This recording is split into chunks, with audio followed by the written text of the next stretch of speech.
10 ఏళ్ళు వాళ్ళే ఉన్నారు, 10 ఏళ్ళు పరిపాలన చేసిరు, మొత్తం తెలంగాణను దోసుకున్నారు, వేల కోట్ల రూపాయలు సంపాదించుకున్నారు.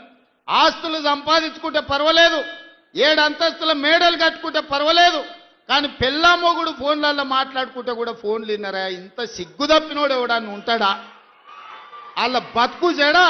పెళ్ళ మొగుడు మాట్లాడుకుంటే కూడా గా జోలి ఇంట ఆడా ఎవడన్నా? జడ్జిలను వదలలే, జర్నలిస్టులను వదలలే, ప్రతిపక్ష నాయకులను వదలలే, పెళ్ళ మొగుడు జోలి వదలలే, సినిమా తారాలు మాట్లాడుకుంటుంటే వాళ్ళను కూడా వదలలే. ఎవడు ఏది మాట్లాడుకున్నా వాని ఫోన్లలో ఏం మాట్లాడుకుంటుండో వీడికి ఎందుకయా? వీడేమన్నా మనిషేనా? అసలు మానవ జన్మ ఎత్తడానికి అర్హత ఉందా? మంది ఫోన్ తినేటోడు అసలు మనిషా? అన్నం తినేటోడు ఎవడన్నా పెళ్ళ మొగుడు మాట్లాడుకునేది వింటారా? అట్లాంటి సన్నాసులకు మన పోలీసు వాళ్ళు నోటీస్ ఇచ్చారు. మా జాతిపితకు నోటీస్ ఇస్తారని. ఎవరికి రా నువ్వు జాతిపితవు? ఎవడు నీ జాతి? వినోద్రావు నీ జాత? ఎర్రబల్లి దయాకరావు నీ జాత? కుక్కడపల్లి కృష్ణారావు గారు నీ జాత? లేకపోతే తన్నీరు హరీష్ రావు గారు నీ జాత? నీ జాతికి పిత ఉండొచ్చు, మాకు మా నల్గొండకో లేకపోతే మా పాలమూరుకు నీ జాతితో ఏం పని?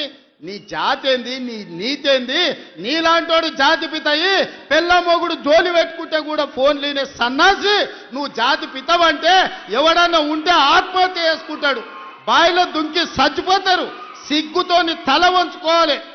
ఇట్లాంటి ఘోరమైన క్రూరమైన నేరాలు చేస్తే పోలీసు వాళ్ళు పట్టుకొచ్చినట్టు వానికి ముఖానికి ముసుగు తొడిగి కండ్ల కాడికి ఇట్లా పొక్కలు పెట్టి పట్టుకొస్తారు. ఆయన ముఖం మందికి చూపియొద్దాడు. మన పోలీసు వాళ్ళు పిలిచినప్పుడు హరీష్ రావును కేటీఆర్ని అందరినీ ముఖానికి ముసుగు తొడిగి పట్టుకొచ్చేది ఉండే, లేకపోతే ముఖానికి మసి ఊసి పట్టుకొచ్చి పోలీసుల ముందర పెట్టేది ఉండే. పోలీసు వాళ్ళు మంచోళ్ళు కాబట్టి ఏమనలేదు. మా జాతిపితకు నోటీస్ ఇస్తావా?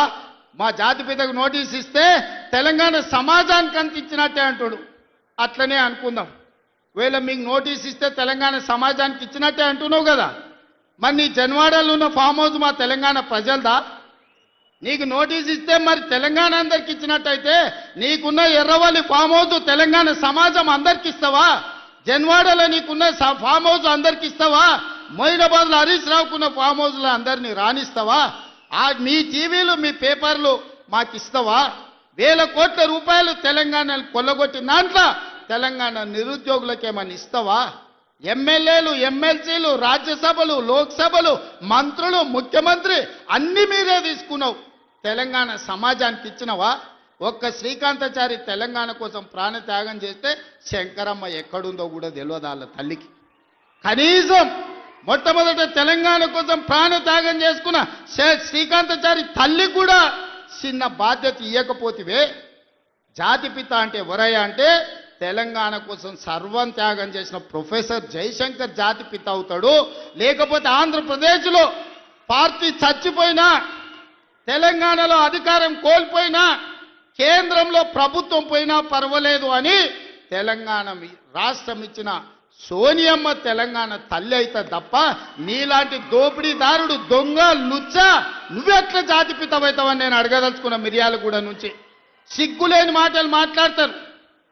ఇవాళ చేసిన తప్పులకు తల వంచుకొని ముక్కు నేలకు రాయాలి. తెలంగాణ సమాజం ముందల తెలంగాణ సమాజాన్ని క్షమాపణ అడగాలే తప్ప ఇవాళ ఇంకా సిగ్గులేని మాటలు మాట్లాడుకుంటా బీఆర్ఎస్ వాళ్ళు తిరుగుతారు. ఇక ఈడ కూడా